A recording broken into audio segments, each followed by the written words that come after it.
ठीक है, आज हम बात करते हैं यूपीआई के बारे में। यूपीआई वर्क कैसे करता है। इसमें मेजरली 4 चीज़ें होती हैं। ठीक है, पीएसपी ऐप, पे वीपीए, पेयर वीपीए और एनपीसी है। ये 4 चीज़ें हो गई। ठीक है, अब ये 4 चीज़ें बैकएंड में किस तरीके से काम करती है। जैसे ही आप अपना पीएसपी ऐप ओपन करते हो, पीएसपी ऐप क्या हो गया, ठीक है, आपका फ़ोन पे हो गया, पेटीएम हो गया, गूगल पे हो गया, जितने भी अदर ट्रांजेक्शन्स वाले ऐप होते हैं उन सबको पीएसपी ऐप बोला जाता है। ठीक है, उसके बाद में क्या होता है, जैसे ही आप अपना यूपीआई पिन डाल करके पे का बटन क्लिक करोगे, आपका पीएसपी ऐप जो रहेगा वो इनक्रिप्ट करेगा आपके यूपीआई पिन को, और इनक्रिप्ट करने के बाद में एक रिक्वेस्ट भेजेगा एनपीसीआई को।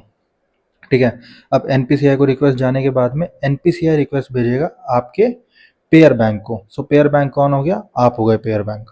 ठीक है, आपका जो भी बैंक रहेगा उसको रिक्वेस्ट जाएगी, वो वहाँ से डेबिट करेगा अमाउंट को। अब उसका अमाउंट डेबिट हो गया, अमाउंट डेबिट होने के बाद में वो दोबारा से एक रिक्वेस्ट भेजेगा एनपीसीआई को। ठीक है, अब एनपीसीआई के पास में रिक्वेस्ट आ गई कि वहाँ से अमाउंट डेबिट हो गया, ये दोबारा एक रिक्वेस्ट भेजेगा पेई बैंक को। अब पेई बैंक क्या हो गया, पेई बैंक हो गया मर्चेंट वाला बैंक, जिसके अकाउंट में आप पैसे डालने वाले हो। ठीक है, अब जैसे ही ये वाली चीज़ होगी तो वहाँ पे एनपीसीआई उसको भेज करके मर्चेंट वाले बैंक को भेज करके वहाँ पे अमाउंट क्रेडिट कर देगा। ठीक है, अमाउंट क्रेडिट होते ही आपके पास में सबसे फाइनल कॉल होती है, वो है वेबुक कॉल की, कि सक्सेसफुल ट्रांजेक्शन हुआ कि फेलियर ट्रांजेक्शन हुआ।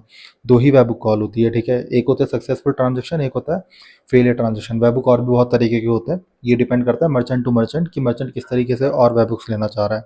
ठीक है, ऑर्डर वाइज वेबुक होता है, समरी वेबुक होता है, और अपना ये सक्सेस फेलियर वेबुक होता है, रिफंड वेबुक होता है, बहुत सारे वेबुक होते हैं इसी तरीके के। ठीक है, ट्रांजेक्शन्स का बहुत डीप डाइव करना पड़ता है इसमें। ये वाली चीज़ होगी। ठीक है, this is how UPI works basically. ठीक है, और जैसे ही यूपीआई का ट्रांजेक्शन सक्सेसफुल होता है, ठीक है, जैसे ही यूपीआई का ट्रांजेक्शन सक्सेसफुल होता है, ये तुरंत की तुरंत अकाउंट में क्रेडिट कर देता है। यूपीआई बना ही मेजरली यूपीआई बना ही मेजरली इसलिए है कि आप ट्रांजेक्शन्स को बहुत ही जल्दी और इजी फ्लो में कर सको। ठीक है, इसमें लेट वेट वाला कोई टाइम ही नहीं है। मैक्स टू मैक्स ये टाइम लेगा 1 से 5, मिनिमम से मिनिमम टाइम होगा इसका 1 सेकंड। मैक्स टू मैक्स ये टाइम लेगा 10 से 30 सेकंड। ठीक है, किसी किसी केस में ये 1 दिन भी ले लेता है, 24 घंटे भी ले लेता है। जैसे ये 24 घंटे लेता है, उस केस में आपका अमाउंट डेबिट नहीं होता है, वो आपके अकाउंट में दोबारा क्रेडिट होगा, क्योंकि वहाँ से वो रिफंड इनिशिएट हो जाएगा। This is how this works. इसको सब्सक्राइब करना ना भूलें, वीडियो को लाइक करें। Thank you.